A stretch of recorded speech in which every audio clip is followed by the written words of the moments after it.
We have big, important breaking news this morning. China is striking back. In just the last hour, Beijing announced it is now slapping new retaliatory tariffs on all U.S. goods by an additional 50%, bringing the total tax on U.S. goods headed there to now 84%. Just look at your screen. That is after President Trump followed through on his threat to hit China with new tariffs, adding up to a combined 104%.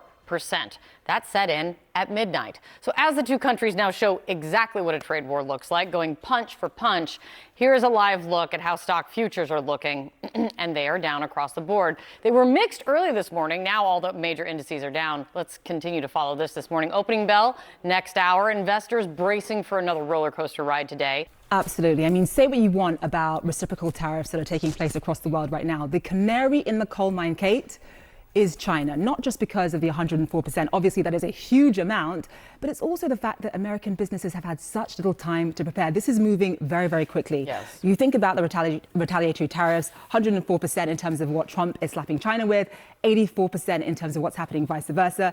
Xi Jinping, his rationale is, listen, we can afford to wait this out. Why can we afford to wait this out? Because Americans rely on China much more than vice versa.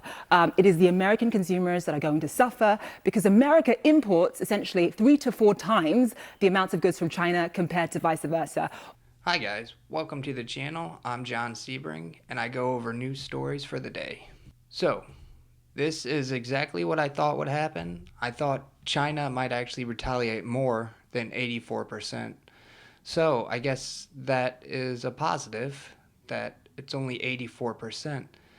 But like the correspondent was saying, we use a lot more of their goods than they use of ours. That is what a trade deficit is. It's not that they're totally ripping us off. You can argue that one way or another, and that we're not getting the best deal. But putting 104% tariffs is only going to hurt American consumers. China is not going to feel this nearly as much as the American people are. Consumers are going to start paying so much more because of Trump's trade war. And a deficit isn't some manipulative scandal or anything. A deficit is literally when we import more from that country than we're exporting to them. That's what a deficit is.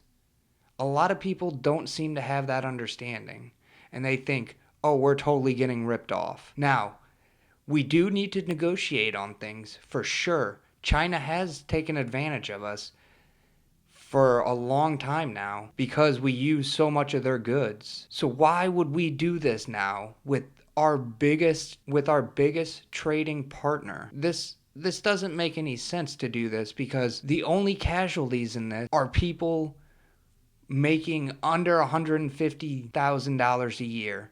That's who's going to get hit hard. People trying to buy new homes because the lumber and steel and exports that go into a home, some of them come from China. And yeah, maybe we should invest in our own future, right? Get American-made stuff. But that's not the position we've put ourselves in. We put ourselves in a position where we have no power anymore. We don't have this industry. And all these talks about, oh, these markets are going to come flooding, these leaders are going to come and they're going to, I believe, they're going to kiss Trump's ass, I believe was his words, not mine. I apologize. In order to make a deal. That's not going to happen. It might happen for some countries who want to capitulate and just make Trump happy. Sure. That might happen, but that's obviously not what China's going to do. And they're going to win this. This is not some like, oh yeah, they're going to suffer so bad from our tariffs. We're not importing nearly as much to them as we are from them. Our exports are exponentially lower than what we're importing. Trade deficit.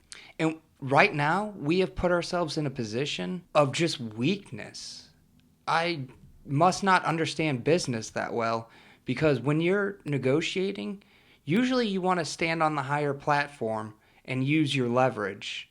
Right here, got rid of any leverage we had. I guess Trump could walk it back, but people don't forget when other people screw them over. This is not going to be a fun 3 years that we're going to have to deal with this. This is going to kill the Republican Party, and hopefully Democrats can actually step up and start trying to do right by all Americans, not marginalized groups. Yes, they should be protected, but that should not be the platform that we stand on. It should be for every American. All I can say is in 3 years, I do not see anyone voting Republican, because right now, with how things are going, it's going to be just chaos. Thanks for listening, guys. Please like, comment, and subscribe. Let me know what you're thinking in the comments. Be safe out there. Thanks, guys.